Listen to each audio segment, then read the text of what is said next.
Buksan ko to.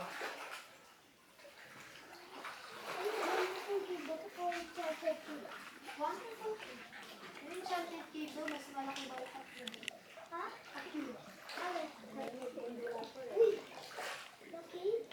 Look it.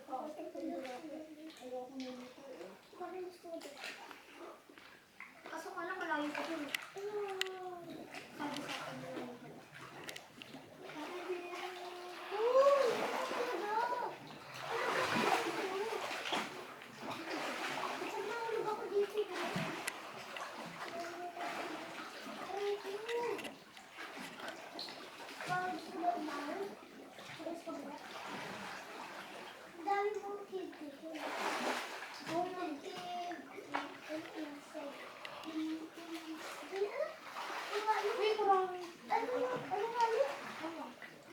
Cindy's cave.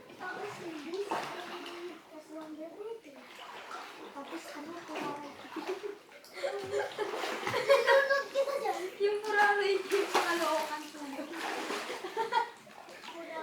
Sa Bukidnon po. Sa Manila po yun. Matatagpuan niyo po sa South President. Si Puraray.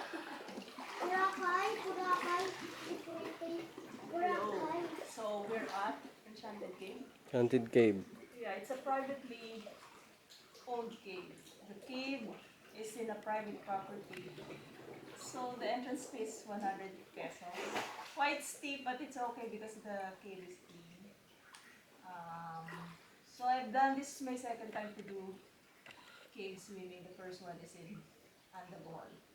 Anyway, my tip is try to have a good snorkeling gear so that you can stay longer in the water and appreciate the beauty of the cave. That's it. Huli na! Okay na.